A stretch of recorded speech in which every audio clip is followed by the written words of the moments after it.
दोस्तों स्वागत है आप सभी का बिहार समाचार में। दोस्तों चलिए बिहार के तमाम 15 बड़ी खबरों के बारे में इस वीडियो में जानते हैं।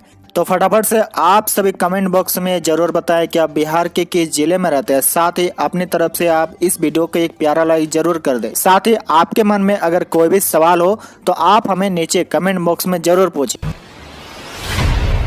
आज की पहली खबर, बिहार में होगी बम्पर भर्ती, 45,000 प्रिंसिपल व हेड टीचर नियुक्त होंगे, नीतीश कैबिनेट की। जी हां, बिहार के प्राथमिक विद्यालयों में 40,518 प्रधान शिक्षक और उच्च माध्यमिक विद्यालयों में 5,334 प्रधान अध्यापक के पदों की सृजन की स्वीकृति राज्य कैबिनेट ने दे दी है। इन पदों पर बिहार लोक सेवा आयोग यानी बीपीएससी के माध्यम से नियुक्ति होगी। मुख्यमंत्री नीतीश कुमार की अध्यक्षता में मंगलवार को हुई राज्य कैबिनेट की बैठक में इसकी मंजूरी दे दी गई है। शिक्षा विभाग जल्द उक्त 45,852 पदों पर नियुक्ति के लिए बीपीएससी को अधियाचना भेजेगी।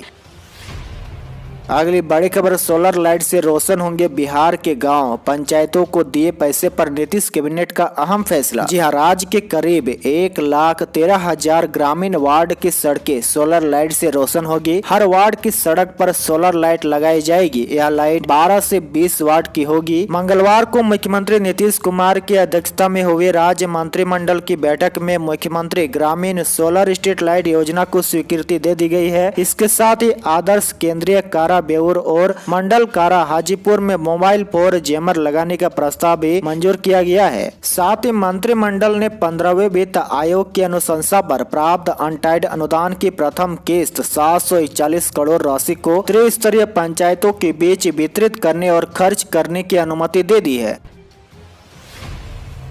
बिहार के लिए अच्छी खबर, जमीन की मापी में अब नहीं होगी 1 इंच की भी गड़बड़ी, नीतीश सरकार ने लिया ये बड़ा फैसला। जी हां, बिहार में अब जमीन की मापी में किसी भी प्रकार की कोई गड़बड़ी नहीं होगी। नीतीश सरकार ने इसकी पूरी तैयारी कर ली है। बिहार में अब डिजिटल मशीन से जमीन की मापी कराई जाएगी। बिहार में जमीन की मापी एटीएस डिजिटल मशीन से कराई जाएगी। इसके लिए नीतीश सरकार 42 करोड़ 46 लाख की एटीएस यानी इलेक्ट्रॉनिक टोटल स्टेशन मशीन खरीदने जा रही है। गौरतलब कि बिहार में लगातार जमीन विवाद के मामले सामने आ रहे हैं। मुख्यमंत्री के जनता दरबार में सैकड़ों समस्याएं सामने आई है। बताया जा रहा है कि सरकार जो नया वाला एटीएस मशीन खरीदने जा रही है, इससे कोई विवाद नहीं होगा। दरअसल इलेक्ट्रॉनिक टोटल स्टेशन मापन प्रक्रिया में अमीन मशीन को किनारे कर खड़ा कर मापी किए जाने वाले खेत के किनारे पर फ्रिज में रख देंगे। इसके बाद बटन दबाते ही मशीन से किरणें निकलेगी और फ्रिज में से प्रिज्म की दूरी रिकॉर्ड कर लेगी। इसमें जीपीएस का भी उपयोग मापी के लिए किया जाएगा। महत्वपूर्ण बात यह है कि इस माध्यम से एक साथ 50 प्लॉट की मापी की जा सकती है। अगली बड़ी खबर, बाढ़ ग्रस्त इलाकों का दौरा करने के बाद केंद्रीय टीम लौटी, नीतीश सरकार ने केंद्र से 3763 करोड़ रुपए की सहायता मांगी। आपदा प्रबंधन विभाग के अपर मुख्य सचिव प्रत्यत अमृत सहित आपदा से जुड़े अन्य विभागों के प्रमुखों के साथ बैठक कर केंद्रीय टीम मंगलवार को वापस नई दिल्ली रवाना हो गई। जानकारी के अनुसार बिहार सरकार ने बाढ़ व प्राकृतिक आपदा से हुई क्षति को लेकर 3763 करोड़ रुपए की मांग केंद्रीय टीम को सौंपी है। केंद्रीय टीम 2 दिवसीय दौरे पर सोमवार को बिहार पहुंची थी। टीम ने बिहार के बाढ़ प्रभावित जिलों के हालात को देखा और सर्वेक्षण किया। बिहार में बाढ़ ने 26 जिलों में तबाही मचाई है। बिहार सरकार ने बाढ़ से हुए नुकसान की भरपाई के लिए केंद्र से 3763 करोड़ रुपए की सहायता की मांग की है।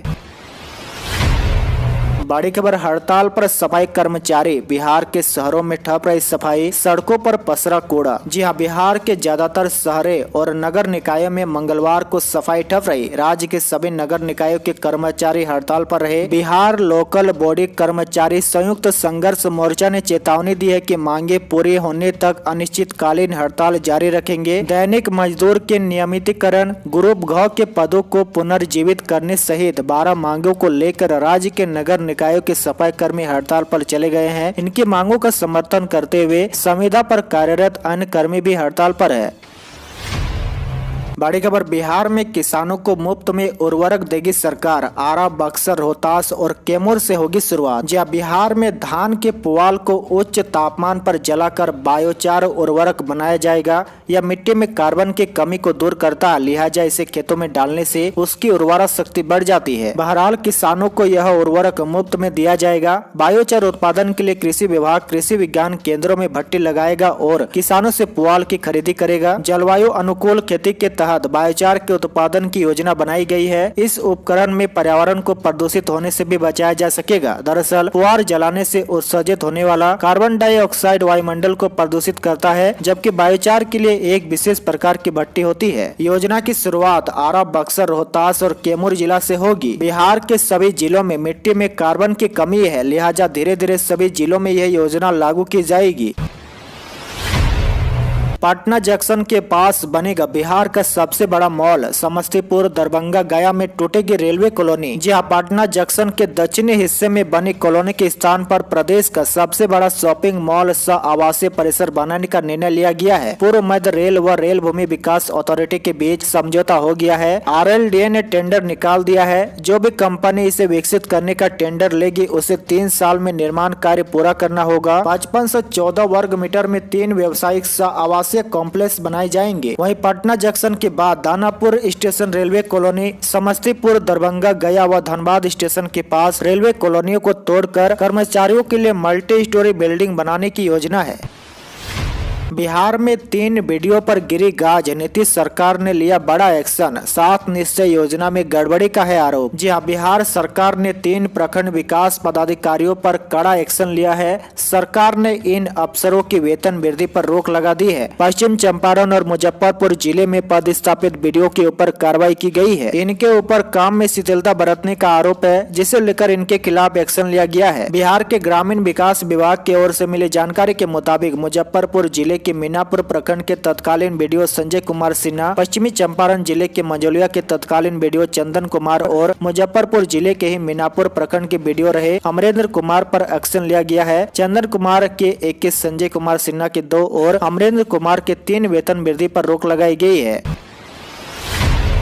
सैकड़ों कार्यकर्ताओं के साथ आरजेडी में शामिल हुए मनोहर यादव, बोले तेजस्वी को सीएम बनाना है। जी हां, जन अधिकार पार्टी के नेता और पप्पू यादव के बेहद करीबी माने जाने वाले मनोहर कुमार यादव ने कल राष्ट्रीय जनता दल की सदस्यता ग्रहण कर ली। नेता प्रतिपक्ष तेजस्वी यादव ने राजद के मिलन समारोह में खुद उन्हें पार्टी की सदस्यता दिलाई। मनोहर कुमार यादव के साथ सीता देवी, शीतल वेतन, शशिकला समेत सैकड़ों लोगों ने पार्टी की सदस्यता ग्रहण की। मिलन समारोह को संबोधित करते हुए नेता प्रतिपक्ष ने मनोहर कुमार यादव की जमकर तारीफ की। उन्होंने कहा कि मनोहर कुमार यादव और उनके साथ जुड़े सैकड़ों कार्यकर्ता पार्टी को और भी ज्यादा मजबूत करेंगे और लालू प्रसाद यादव की विचारधारा को आगे बढ़ाने का काम करेंगे। आपको बता दें कि मनोहर यादव खगड़िया के इलाके में अपना मजबूत जनधार रखते हैं। पप्पू यादव के बड़े मजबूत नेताओं में उनकी गिनती होती थी। वह खगड़िया से विधानसभा का चुनाव भी लड़ चुके हैं, हालांकि उन्हें जीत हासिल नहीं हो पाई थी। बड़ी खबर, बिहार के ब्राह्मणों ने कहा कि हमें भी आरक्षण दो, गरीबी के कारण जीना मुश्किल है। जी हां, बिहार के ब्राह्मणों ने सरकार से आरक्षण मांगा है। ब्राह्मणों का एक प्रतिनिधि मंडल कल डिप्टी सीएम तारकिशोर प्रसाद से मिला। डिप्टी सीएम से कहा कि गरीबी के कारण बिहार में ब्राह्मण जाति के 3/4 लोगों का जीना मुश्किल है। उन्हें आरक्षण दीजिए वरना जिंदा रहना मुश्किल हो जाएगा। दरअसल देश के कुछ राज्यों के ब्राह्मण आरक्षण की मांग कर रहे हैं। उत्तर प्रदेश में मांग उठी है। गुजरात और महाराष्ट्र के ब्राह्मणों ने भी आरक्षण मांगा है। अब बिहार के ब्राह्मणों ने मुहिम शुरू की है। बिहार के ब्राह्मण समाज का प्रतिनिधि मंडल मंगलवार को सूबे के डिप्टी सीएम तारकिशोर प्रसाद से मिला। प्रतिनिधि मंडल ने कहा कि जाति के आधार पर उन्हें आरक्षण से अलग रखा गया, लेकिन उन्हें भी जीने का अधिकार है, लिहाजा जिंदा रहने का बंदोबस्त सरकार करे। बड़ी खबर, खतरे में उपेंद्र कुशवाहा और अशोक चौधरी की सदस्यता। बिहार के इन 12 MLC की बढ़ सकती है मुश्किलें। जी हां, उपेंद्र कुशवाहा, अशोक चौधरी, जनक राम, देवेश कुमार समेत बिहार के 12 MLC की मुश्किलें बढ़ सकती है। बिहार में राज्यपाल कोटे से मनोनीत किए गए 12 विधान पार्षदों के मनोनयन को चुनौती देने वाली याचिका पर कल पटना हाईकोर्ट ने सुनवाई की। कोर्ट ने स्पष्ट कहा है कि मनोनीत किए गए विधान पार्षदों को राजनीतिज्ञों का समाज सेवी माना जाए या नहीं, इस मामले पर अगली सुनवाई 13 सितंबर को होगी। याचिकाकर्ता अधिवक्ता बसंत चौधरी ने बताया कि इस तरह के मामले में भारत के संविधान के प्रावधानों के तहत सामाजिक कार्यकर्ता, कलाकार, वैज्ञानिक, साहित्यकार व सहकारिता आंदोलन से जुड़े हुए विशिष्ट लोगों का मनोनयन हो सकता है। सामाजिक कार्यकर्ताओं को काम का अनुभव, व्यवहारिक ज्ञान और विशिष्ट होना चाहिए, लेकिन इन सब बातों को अनदेखा किया गया है। उन्होंने कोर्ट को बताया कि जिन लोगों को मनोनीत किया गया वे ना तो साहित्य से जुड़े हैं, न ही वैज्ञानिक है और न ही कलाकार। ऐसे में यह संविधान के प्रावधानों का उल्लंघन है। सभी मापदंडों को अनदेखा करते हुए यह फैसला लिया गया है। बड़ी खबर, दूसरे चरण के चुनाव के लिए नामांकन शुरू। 34 जिला के 48 प्रखंडों में होगा मतदान। जी हां, बिहार में पंचायत चुनाव के दूसरे चरण को लेकर 34 जिला के 48 प्रखंडों में नामांकन पत्र दाखिल करने की प्रक्रिया शुरू हो गई है। राज्य निर्वाचन आयोग के सचिव मुकेश कुमार सिन्हा ने बताया कि दूसरे चरण के नामांकन की प्रक्रिया 13 सितंबर तक होगी। नामांकन पत्रों की जांच 16 सितंबर तक, नामांकन वापसी की अंतिम तिथि 18 सितंबर तक और उसी दिन प्रतीकों का आवंटन भी किया जाएगा। दूसरे चरण के पंचायत चुनाव के तहत 29 सितंबर को मतदान होगा। 1 व 2 अक्टूबर को इस चरण के चुनाव को लेकर परिणाम जारी कर दिया जाएगा। बड़ी खबर, बिहार के किसानों के लिए अच्छी खबर, मिलेगा 50,000 से 1 लाख रुपए तक का लोन। जी हां, बिहार में सब्जी की खेती करने वाले किसानों के लिए अच्छी खबर है। दरअसल किसानों के पास फसल बोने के समय सबसे बड़ी समस्या पूंजी की होती है। बीज, खाद वगैरह के लिए उनके पास पैसों की कमी ना हो, इसके लिए बिहार सरकार ने पहल की है। पहले चरण में 20 जिलों के 25,000 सब्जी उगाने वाले किसानों को किसान क्रेडिट कार्ड का लाभ दिया जा रहा है। पहले केवल अनाज उत्पादक किसानों को ही किसान क्रेडिट कार्ड दिए जाने की व्यवस्था थी। फिर सरकार ने इस योजना से पशुपालक को जोड़ा। अब नई व्यवस्था में सब्जी उत्पादक किसानों को इस योजना में लाभ दिया जा रहा है। सहकारिता विभाग से मिली जानकारी के मुताबिक पटना, नालंदा, वैशाली, समस्तीपुर, बेगूसराय, मुजफ्फरपुर, पूर्वी चंपारण, पश्चिमी चंपारण, शिवहर, सीतामढ़ी, दरभंगा, मधुबनी, सहरसा, मधेपुरा, सुपौल, भोजपुर, बक्सर, छपरा, गोपालगंज एवं सिवान जिले में पैक्सों से जुड़े सब्जी उत्पादक किसानों को किसान क्रेडिट कार्ड देने की प्रक्रिया शुरू हो गई है। अगले साल तक सहकारिता विभाग की ओर से 1.5 लाख सब्जी उत्पादकों को किसान क्रेडिट कार्ड दिया जाएगा। किसान क्रेडिट कार्ड से किसानों को 50,000 रुपए से 1 लाख रुपए तक केसीसी ऋण सुविधा मिलेगी। इस स्कीम का सबसे अधिक फायदा छोटे और मझोले किसान को मिलेगा। और अंत की बड़ी खबर, देश में टीकाकरण का आंकड़ा 70 करोड़ के पार, महज 13 दिन में लगी 10 करोड़ डोज। जी हां, कोरोना वायरस से जंग देश ने एक बड़ा लक्ष्य हासिल कर लिया है। अब तक देश भर में 70 करोड़ से ज्यादा टीके लग चुके हैं। यही नहीं, 60 करोड़ से आंकड़ा 70 करोड़ तक पहुंचने में महज 13 दिनों का ही वक्त लगा है। कोरोना वैक्सीनेशन की शुरुआत इस साल जनवरी में हुई थी और तभी से अब तक की इसकी स्पीड में लगातार इजाफा हो रहा है। पहले 10 करोड़ टीके लगने में जहां 85 दिनों का वक्त लगा था, वहीं यह आंकड़ा 10 से 20 तक पहुंचने में 45 दिन ही लगे थे। उसके बाद से लगातार कोरोना वैक्सीनेशन की रफ्तार में इजाफा देखने को मिला था।